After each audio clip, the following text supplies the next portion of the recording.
Line Arabian dates. இப்போ அது line லயனா டே. இது தரும் ஆரோக்கியம் இயற்கையானது. லயன் லயனா பிரீமியம் டேட்ஸ். எம்எல்ஏ அலுவலகத்தை திறக்கிறார் சிஎம் விஜய். முதல்வர் விஜய் சட்டசபை தேர்தலில் திருச்சி கிழக்கு, பெரம்பூர் என 2 தொகுதிகளிலும் வென்றார். அதில் பெரம்பூரை தக்க வைத்துக் கொண்டார். இன்று சென்னை வியாசார்பாடி ஷர்மா நகர் 1வது தெருவில் பெரம்பூர் எம்எல்ஏ அலுவலகத்தை திறந்து வைக்கிறார். மக்களை சந்தித்து இ-சேவை மையம் மூலம் விண்ணப்பித்தவர்களுக்கு சான்றிதழையும் வழங்குகிறார். எம்எல்ஏ அலுவலகத்தில் தொகுதி மக்களின் குறைகளை தீர்ப்பதற்காக மக்கள் சேவை தளம் என்ற செயலி ஒன்றும் வடிவமைக்கப்பட்டுள்ளது. இந்த பிரத்யேக செல்போன் செயலியையும் அறிமுகம் செய்து வைக்க உள்ளார். திரும்பி வந்தால் ஜீரோவில் இருந்துதான். சேலத்தில் நடந்த ஆலோசனைக் கூட்டத்தில் அதிமுக பொதுச் செயலாளர் பழனிசாமி பேசினார்.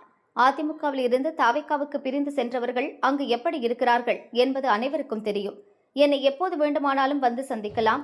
ஆனால் அங்கு பொதுச் செயலாளர் மற்றும் தாவேக்க தலைவரை அவர்களால் சுலபமாக பார்க்க முடியாது. ஆட்சி காட்சிகள் மாறும்போது நம்மிடமிருந்து பிரிந்து சென்றவர்கள் மீண்டும் வருவார்கள். அவ்வாறு வந்தால் அவர்கள் ஜீரோவில் இருந்துதான் அரசியல் பயணம் தொடங்க வேண்டும் என கூறினார். தாவேக்காவுக்கு வேசிக்க நெருக்கடி கொடுப்பது ஏன்? பின்னணி இதுதான். சட்டசபை தேர்தலில் பெரும்பான்மை கிடைக்காததால் காங்கிரஸ், விசிக, முஸ்லீம் லீக் மற்றும் கம்யூனிஸ்ட் கட்சிகளின் ஆதரவோடு கூட்டணி ஆட்சியை தாவேக்கா அமைத்துள்ளது. திமுக அணியில் வெற்றி பெற்ற இந்த கட்சிகளின் ஆதரவு இல்லாமல் தனிப்பெரும்பான்மையுடன் ஆட்சி நடத்த தாவேக்கா விரும்புகிறது.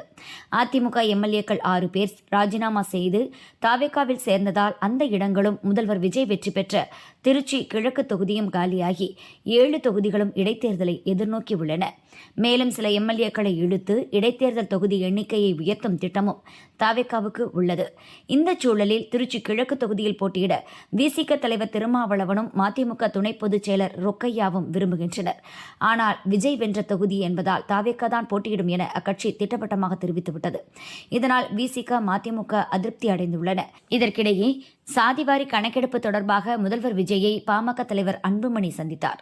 நீர் ஆதாரங்கள் பாதுகாப்பு தொடர்பான செயல்திட்ட அறிக்கையை அமைச்சர் ஆனந்திடம் அன்புமணி அளித்தார்.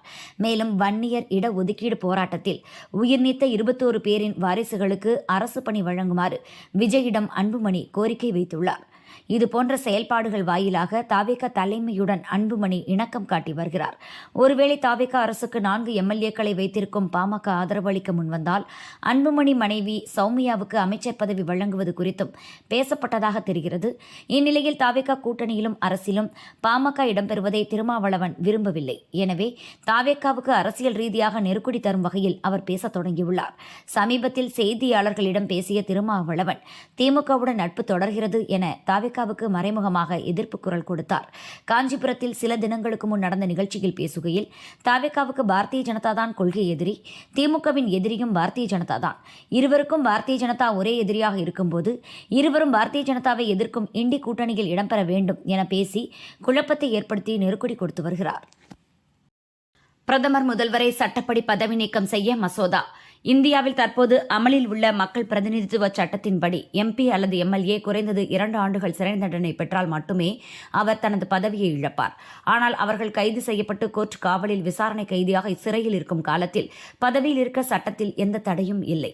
இதனால் சிலர் கைது செய்யப்பட்ட பிறகும் சிறையில் இருந்தே முதல்வராக அல்லது அமைச்சரோ தொடர்ந்து ஆட்சி நடத்தும் சூழல் உருவானது.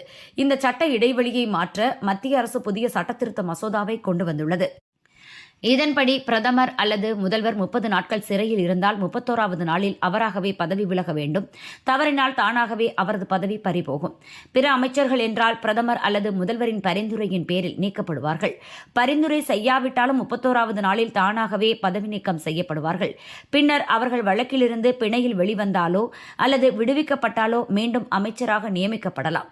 இதற்கு எதிர்ப்பு தெரிவித்த எதிர்க்கட்சி ஆளும் மாநில அரசுகளை கவிழ்க்க இந்த மசோதாவை மத்திய அரசு கொண்டு வருவதாக குற்றம் சாட்டினர். இந்த மசோதாவை ஆய்வு செய்ய அமைக்கப்பட்ட பார்லிமெண்ட் கூட்டுக்குழுவில் இருந்தும் பெரும்பாலான எதிர்க்கட்சிகள் வெளியேறின. இந்த நிலையில் இந்த மசோதாவை ஆய்வு செய்யும் பார்லிமெண்ட் கூட்டுக்குழு சில பரிந்துரைகளை வழங்கியுள்ளது. அதன்படி குற்றச்சாட்டுகளை எதிர்கொள்ளும் தலைவர்களை நிரந்தரமாக பதவி நீக்கம் செய்யக்கூடாது. சட்ட நடைமுறைகள் முடியும் வரை தற்காலிகமாக பதவி நீக்கலாம். 5 ஆண்டுகள் அல்லது அதற்கு மேற்பட்ட சிறை தண்டனை விதிக்கப்படக்கூடிய குற்றங்களே தீவிர குற்றங்கள் என வரையறுக்கப்பட வேண்டும். இதற்கென தனியாக ஒரு குற்றப்பட்டியலை சட்டத்தில் பதவியில் சேர்க்க வேண்டும். குற்றஞ்சாட்டப்பட்ட தலைவர் கோர்ட்டால் விடுவிக்கப்பட்டால் அவர் மீண்டும் பழைய பதவியை பெற வழிவகை செய்ய வேண்டும். பிரதமர், முதல்வர் போன்ற உயர் அரசியலமைப்பு பதவிகளில் இருப்பவர்கள் மீதான வழக்குகளை சுப்ரீம் கோர்ட் வழிகாட்டுதலின்படி அதிவேகமாக விசாரித்து முடிக்க வேண்டும் என குறிப்பிடப்பட்டுள்ளது. இந்த பரிந்துரைகளை மத்திய அரசு ஏற்றால் அதற்கேற்ப மசோதாவில் திருத்தங்கள் செய்யப்பட்டு மீண்டும் லோக்சபாவில் தாக்கல் செய்யப்படும் என எதிர்பார்க்கப்படுகிறது. 3 வயது சிறுவன் மீது விழுந்த இரும்பு ராடு, தந்தை கண்முன்னே நிகழ்ந்த சோகம். ஆனா ஒண்ணு, எங்க பிள்ளையோட போயிடணும். எங்க பிள்ளையோட மத்த பிள்ளைகளுக்கு யாருக்கு எங்க அம்மாக்கு போஸ்ட்மார்ட்டமே பண்ணக்கூடாது. சென்னை புழல் அடுத்த காவாங்கரை கண்ணப்பசாமி நகரில் பாதாள சாக்கடை பணிகள் நடைபெறுகின்றன. இதற்காக தொட்டி அமைக்க கிரேன் மூலம் நேற்று இரும்பு ராடுகள் தூக்கி கொண்டுவரப்பட்டன. விக்னேஷ் என்பவர் தமது 3 வயது மகன் ஷாருக்குடன் அந்த வழியாக வந்தபோது இரும்பு ராடுகள் கட்டப்பட்டிருந்த பெல்ட் அறுந்து சிறுவன் மீது விழுந்தது. இரத்த வெள்ளத்தில் துடித்த சிறுவனை தனியார் மருத்துவமனையில் அட்மிட் செய்தனர். அங்கு சிறுவன் இன்று பரிதாபமாக இறந்தார். சிறுவனின் தந்தை விக்னேஷ் அளித்த புகார் அடிப்படையில் ஒப்பந்த மேலாளர் முத்துக்குமார், மேற்பார்வையாளர் வெங்கடேசன், கிரேன் ஓட்டுநர் ரமேஷ் ஆகியோர் கைது செய்யப்பட்டனர். சார், சாயங்காலம் நடந்து கடைக்கு போனான் சார். அந்த முக்கில் ஏதோ கார்பரேஷன்காரங்க தோண்டி வேலை பார்க்குறாங்களாம். ஒரு பேரிகேட் எதுவுமே வைக்கல சார். பிள்ளைய தகப்பன் தான் நடத்தி கூட்டு போனார். மேலே ஏதோ ராடு வந்து தூக்கிட்டு போயிருக்காங்க. முன்னையும் ஆள் இல்லை, பின்னையும் ஆள் இல்லை. எங்கள் வீட்டுக்காருக்கு அங்கே இருந்ததே தெரியலன்றாரு. புள்ள மேலே அந்த ராடு விழுந்துட்டு சார். நான் பக்கத்தில் ஹாஸ்பிட்டல் கொண்டு போனேன். இங்கே முடியாதுன்னு சொல்லி பெரிய ஹாஸ்பிட்டல் கொண்டு போச்சுனாங்க. நைட்டு ஃபுல்லாக அங்கே வச்சு லாஸ்ட்டில் பிளட்டு ஃபுல்லாக கிளாட் ஆகி போய் இறந்துட்டான் சார். நான் முஸ்லீம் பொண்ணு சார். எங்கள் இதில் நாங்கள் போஸ்ட்மார்ட்டமே பண்ண மாட்டோம். ஆனால் வேறு எந்த பிள்ளைக்கும் ஆகக்கூடாது அப்படின்ற ஒரு காரணத்துக்காக மட்டும்தான் போஸ்ட்மார்ட்டம் பண்ண ஒத்துக்கிறேன். இன்னவங்க எல்லாம் நான் காப்பாற்றிடுவோம்மான்னு சொன்னாங்க. ஒருத்தர் காப்பாற்றலை.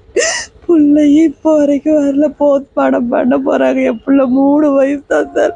எனக்கு இன்னும் 5 மாதத்தில் ஒரு 2வது ஒரு கைப்பையன் இருக்கா சார். நானே ஃபீடிங் மதர் சார். இப்போ என்ன பண்ணணும்னு கூட தெரியல சார். இந்த குழியால் வந்தது தான் சார். இது ஒரு பேரிகேட்டாச்சும் வச்சிருக்கலாம். அட்லீஸ்ட் முன்னாடி பின்னாடியாச்சும் யாராச்சும் வந்திருக்கலாம் சார். சின்ன கம்பி கட்டினாலே சோப்பு கயிறு கட்டுறோம். அவ்வளோ பெரிய ஸ்டீலை தூக்கியிருக்காங்களே சார். ஒன்றும் இல்லையே சார். யாரு சார் பாப்பா? வேறு எந்த பிள்ளைக்கும் ஆகக்கூடாதுன்றதுக்காக தான் நான் போஸ்ட்மார்ட்டம் பண்ண ஒத்துருக்கேன். அதனால் அதுக்குரிய இது பண்ணுங்கள். நாங்கள் முஸ்லீம்ஸ் பண்ணவே மாட்டோம், போஸ்ட்மார்ட்டம் பண்ண மாட்டோம். நீங்கள் எந்த கிதாப்புலனாலும் போய் பாருங்கள்.